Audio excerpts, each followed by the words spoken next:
সতীনের ভেজা চুল প্রতি সকালে দেখতে হয় ইসমার। স্বামী রাহাত দ্বিতীয় বিয়ে করেছে, 3 মাস হলো। ইসমার কষ্ট কেউ দেখেও দেখে না।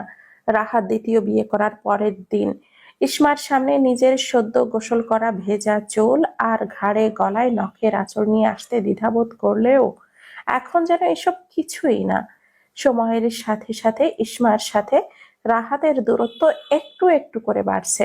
রাহাত খবর নেয় না তার। প্রথম স্ত্রী ইসমা, যাকে রেখে সে দ্বিতীয় বিয়ে করতে চায়নি, সে এখন কিভাবে রাত পার করে, কিভাবে এখানে পড়ে আছে। এই অভাগী মেয়েটার নাম ইসমা খাতুন। রাহাত হলো তার প্রাণ প্রিয় স্বামী। 7 বছর দাম্পত্য জীবনে বাচ্চা না হওয়ার দোষে সতীনকে দিতে হলো তার বাস করা ঘরটি এবং তার স্বামী। রাহাত জানে ইসমা মরণ যন্ত্রণা নিয়ে দাঁত কামড়ে আছে তার বাড়িতে। এরপরও রাহাত কিছুই বলতে পারে না ইসমাকে। ইসমার কাছে সে অপরাধী, বড় অপরাধী। ইসমাকে রাহাত ছাড়তে পারবে না। দ্বিতীয় স্ত্রীর ঘরে সন্তান আসলেও ইসমাকে রাহাত ছাড়বে না। ইসমার সাথে এই 7 বছর সুখের সাথে কাটিয়েছে, চাইলেও সেই সময়গুলো ভুলতে পারবে না। রাহাত প্রথমে ইসমাকে কষ্ট দিয়ে বিয়ে করতে চায়নি। মা বোন সকলে চাপ দিতে লাগলো বংশের ওয়ারিশ আনতে, আরেকটা বিয়ে করতে। তাদের মতে ইসমা হলো বন্ধা। বন্ধা নারীর ঘরে বাচ্চা আসবে কি করে? প্রতিনিয়ত শাশুড়ি, ননদ, ননাস বিষাদের কথা শোনাতো। রাহাতকে সকাল বিকাল উঠতে বসতে বলতো বিয়ে করার কথা। রাহাত প্রথমে রাজি না হওয়ায় তারা ক্রুদ্ধ হলো নরম অসহায় ইসমার ওপর। বাধ্য করলো স্বামীকে রাজি করাতে। ইসমা গলায় ছুরি চালিয়ে হাজার যাতনা গিলে রাহাতকে রাজি করায় এবং অনুমতি দেয়। রাহাত কথা দিয়েছিল ইসমা ইসমার জায়গায় থাকবে। দ্বিতীয় বউয়ের ঘরে বাচ্চা হলে ইসমাকে বড় মা ডাকবে। ইসমা মানসিক যন্ত্রণা গিলছে বিয়ের 3 বছর পর থেকে। শাশুড়ি বাচ্চা বাচ্চা করে কটু কথা শোনায় সমান তালে, কিন্তু দিন শেষে রাতের বেলায় রাহাতের বুকে মাথা রাখলে কষ্ট অনেকটাই লাঘব হয়ে যেত। রাহাত বলতো একদিন বাচ্চা হবে, এত হতাশ হওয়ার কিছুই নেই। এভাবে 7টি বছর কেটে যায়, অথচ ইসমার কোল আলো করে কোনো সন্তান আসলো না। রাহাতের পরিবারের সুযোগ পেয়ে গেল, ইসমাকে বাধ্য করে স্বামীর দ্বিতীয় বিয়ের অনুমতি দিতে এবং রাজি করাতে। রাহাতের দ্বিতীয় বউ হয়ে আসে রাহাতের খালাতো বোন সুমি। ভঙর ইসমা আরো ভেঙে যায় যেদিন সুমির সাথে রাহাতের বিয়ে ঠিক হলো। ভেতর দিক দিয়ে ইসমা সেই দিন মরে যায় যেদিন রাহাত বিয়ে করে সুমিকে তাদের ঘরে তোলে, যে ঘরে ইসমা আর রাহাতের বাসর হয়েছিল। রাহাতের সাথে শেষ ঘুমিয়েছে সুমিকে বিয়ে করার আগের দিন। ইসমা সারা রাত ঘুমায়নি। রাহাতও সেই দিন অর্ধরাত জেগেছিল ইসমার সাথে। ইসমাকে সান্ত্বনা দিয়েছে। রাহাতের চোখ ছিল খানিক হতাশা। বিয়েটা তো সে করতে চায়নি। ইসমার ধ্যান ভাঙে শাশুড়ির কটাক্ষ শুনে। কাজ না করে এভাবে মূর্তির মতো দাঁড়িয়ে থাকায় বলে দিল কতগুলো বিষ মাখা কথা। রাহাতের একটা টিনশেড বিল্ডিং। ইসমা থাকে একটি আলাদা রুমে, রোদের নরম রশ্মিতে। সুমি মোড়া পেতে বসে চুল শুকাতে দিয়ে মনের সুখে গান গাইছে। তার মন চাইলে কাজ করে, না চাইলে নাই। কাজ করার জন্য তো ইসমা আছেই। এমনিতেও খালার বাড়ি, সুমির মা শিখিয়ে দিয়েছে ইসমার থেকে কিভাবে রাহাতকে দূরে রাখতে হবে। রাহাত ইসমার কাছে যেতে চাইলে সুমি আটকে দেয়। রাহাত শুধু দিনের বেলায় ইসমার সাথে একটু কথা বলতে পারে। রাহাতের বাজারে চালের ব্যবসা, বড় গোডাউন আছে নিজের। রাহাতের আর কোনো ভাই নেই, তারা 1 ভাই 2 বোন। রাতে গোডাউন থেকে বাড়ি ফিরলে রাহাতের কানে সুসংবাদ আসে, সে বাবা হবে। সুমি গর্ভধারণ করেছে। রাহাতের মা জরিনার খুশি ধরে না। এত বছর পর বাড়িতে নতুন সদস্য আসবে, তাদের বংশ বিস্তার হবে। রাহাতের চোখে মুখে অজস্র খুশির ঝিলিক দেখতে পেল দূরে দাঁড়িয়ে থাকা ইসমা। আজ যদি সুমির জায়গায় ইসমা থাকতো তবে রাহাত এভাবেই খুশি হতো। রাহাত ঘরে চলে গেল। সুমির মুখে লাজুক হাসি, মনে আলপনা জল্পনা। সন্তানকে হাতিয়ার বানিয়ে ইসমাকে বের করে দেবে অনায়াসে। কত ঢং করে কথা বলতে লাগলো রাহাতের সাথে।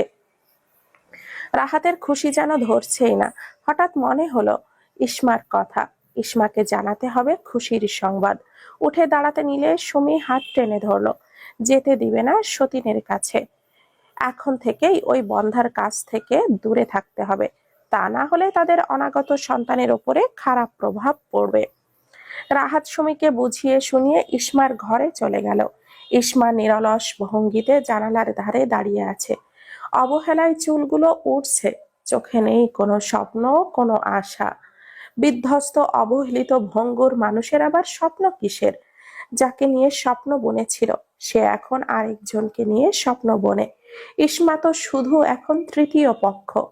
রাহাত হাসি হাসি মুখে ইসমার সামনে পেশ করলো তার বাবা হওয়ার সুসংবাদ আর এবং সুখময় অনুভূতি।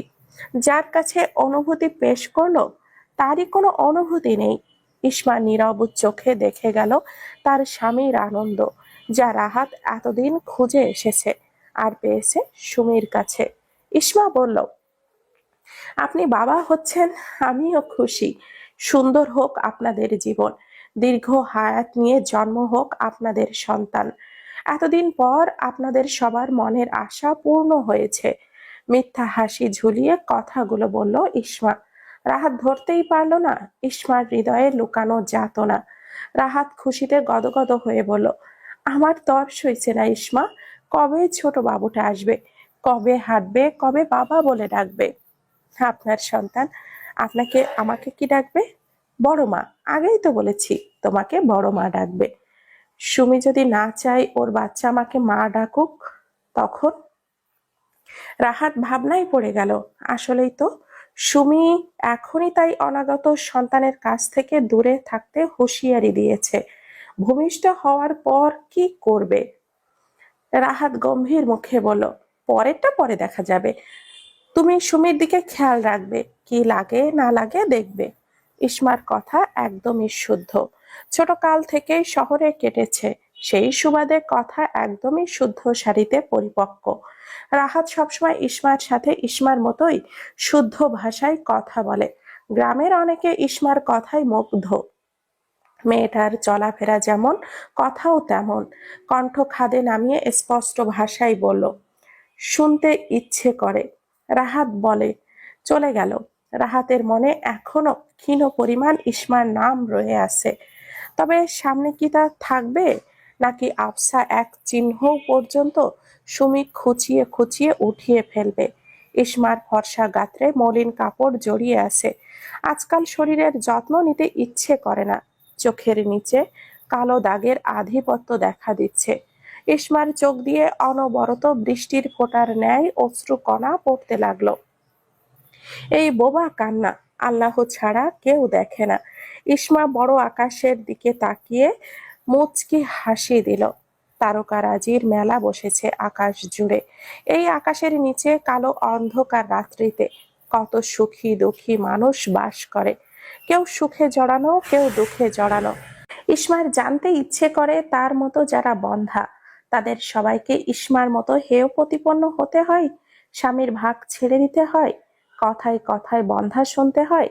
নাকি কেউ কেউ বাচ্চা দানে অক্ষম হলেও সাপোর্ট পেয়ে যায় স্বামী এবং শ্বশুর বাড়ি থেকে?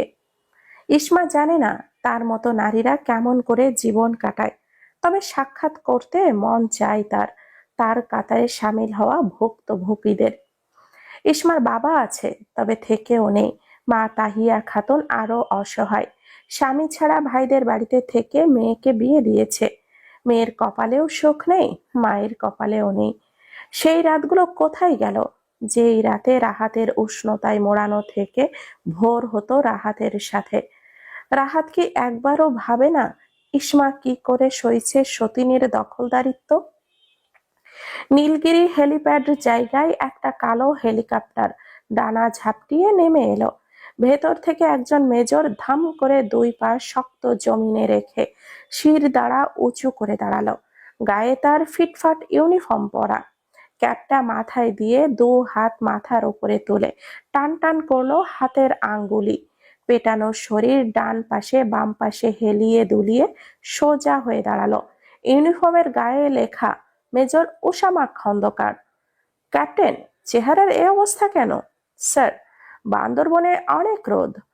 তোমার মনের আকাশে রোদ আছে তো ক্যাপ্টেন, নাকি শুধুই ভিজে যাচ্ছ? না মেজর, রোদ বৃষ্টি মিলিয়েই আছি। বাড়ির কি অবস্থা স্যার? বাড়ির আর কি অবস্থা, মনে হয় মুরগির ফার্ম। সারাদিন করকরানি শুনতে যাই। উসামা খন্দকারের ফোনে তার মা মালিহা খানম কল করেছে। বলো মা, তুই কোথায় বাবা? বান্দরবনে এসেছি, 3 দিন আছি এখানে। অবনী তার গুন্ডা ভাইকে নিয়ে এসেছে, ওরা কাবিনের টাকা চাইছে। বাড়ি ছিলাম তখন আসেনি, এখন আমি নেই, ফাঁকা গুহায় সিংহের কাছ থেকে কানাকড়ি চাইছে ভিক্ষুকের দল। ওদেরকে ভিক্ষার থালা ধরিয়ে দাও। অবনীর কাছে ফোনটা দাও। এই, তোর কাবিনের টাকা লাগবে? ওপাশ থেকে অবনী নিশ্চুপ। তোকে আমি স্পর্শ করতে চেয়েছিলাম, তুই নিজেই ধরা দিলি আমার কাছে। তোকে ধরে ছুঁয়ে নিজের ওপরেই এখন ঘৃণা হচ্ছে। জমজমের পানি দিয়ে আজকেই গোসল করব। পেপারসে সাইন করে বিদায়ী হয়ে আমার বাড়ি থেকে যা। তুই চিনিস না আমাকে? তোর কপাল ভালো আমি সামনে নেই। তোর মতো মেয়ে উসামা খন্দকারের কাছ থেকে টাকা নেবে? আমি এখন নীলগিরির হেলিপ্যাডে আছি। উঁচু পাহাড়ের উপর থেকে নিচের খাদে তোর জিপ কেটে ফেলে দিব। পাহাড়ি ব্যাঙ আর কেঁচো মজা করে খাবে। তোর টাকলা প্রেমিকের টাকার অভাব, তাই আমার কাছে টাকা চাইতে এসেছিস? বিন্দু পরিমাণও লজ্জা নেই তোর? আমার এত সময় নেই এক্সের সাথে কথা বলার। ভবিষ্যতে আমার সামনে পড়বি না বলে দিলাম। এই ফকিন্নি, তোর নাম অবনী না রেখে ফকিন্নি কেন রাখলো না তোর বাবা? আজকেই নিজের নামের আকিকা দিবি, অবনী পাল্টে তোর নাম ফকিন্নি রাখবি। আকিকার টাকা না থাকলে তুই আর তোর গোপাল ভাঁড় প্রেমিক মিলে শুক্রবার মসজিদের সামনে গিয়ে থালা নিয়ে ভিক্ষা করে বসবি। সাথে তোর বড় ভাইকেও নিবি। সুস্থ মানুষের ভিক্ষার ব্যবসা রমরমা হয় না, তাই তোকে সাহায্য করে দিব। যা, আমার সামনে একটা হেলিকপ্টার আছে, এই হেলিকপ্টারের ডানায় তোদের 3জনকে বেঁধে মাঝ আকাশ থেকে পাতালে ফেলে দিব। মরে গেলে তো জান চলে যাবে, আর যদি বেঁচে যাস তবে হাত পা গলায় ঝুলিয়ে ভিক্ষার প্রশিক্ষণে নেমে যাবি। পয়সা চাইতেও হবে না, মানুষজন এমনিই তোদেরকে খুচরা পয়সা ছিটিয়ে ছিটিয়ে দান করে যাবে। আমার মা মালিহা খানমের মায়া আছে বহুত, বলে দিব তার ছেলের এক্সকে প্রতি মাসে জাকাত ফিতরার টাকাটা দিয়ে দিতে। আর শোন ফকিন্নির জাত, 3টা হুইল চেয়ার কিনে নিবি, হুইল চেয়ার টানার জন্য মানুষও ভাড়া করে নিবি। দেখ ফকিন্নি, আমার কত কত মায়া, তোদেরকে কত কিছু শিখিয়ে দিলাম। ফকিন্নি আমি হয়তো ফকির হয়ে যাব তোকে 2বার ছুঁয়ে ওয়াসওয়াসার কারণে। এই নিয়ে 5বার জমজম পানি ছিটিয়েছি আমার শরীরে। এত টাকা কি তোর বাপে দিয়ে দিবে? মেজর উসামা কল কেটে একদলা থুতু নিক্ষেপ করলো মাটিতে। পশমের গোড়ায় গোড়ায় রাগ অবস্থান করছে। কি হয়েছে স্যার? তেমন কিছু না। আরো কিছু সেনা সদস্য এগিয়ে আসলো উসামা খন্দকারের কাছে। প্রত্যেকের সাথে দন্ত বিনিময় করে এগিয়ে যেতে লাগলো পাহাড়ের চূড়ায় সেনা ঘাঁটিতে। Captain, yes sir. প্রত্যেকের নামের লিস্ট চাই। ওকে স্যার, পেয়ে যাবেন। গুড।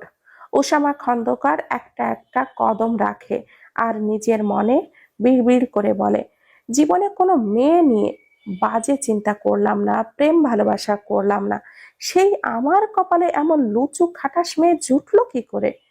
মেয়ে লোকের কত সমাহার, কেউ সংসার গড়তে চায়, কেউ ভাঙতে চায়। এই নোংরা অবনীর জন্য একটু মায়া লাগছে না কেন? রাবিশ একটা। এই ইসমাত এত বেলা হয়ে গেল, উঠতেছে না কেন? জরিনা খিটমিট করে ডাকছে ইসমাকে। সুমি পোয়াতি, ওর নাস্তা দেরি হইয়া গেল, মাইয়াডা না খাইয়া আছে, আর তুমি অহনো ঘুমাইতেছ কেন? চোখে মুখে ক্লান্তি আর অসহায় চোখে ইসমা বলল, আম্মা, আমার অনেক জ্বর।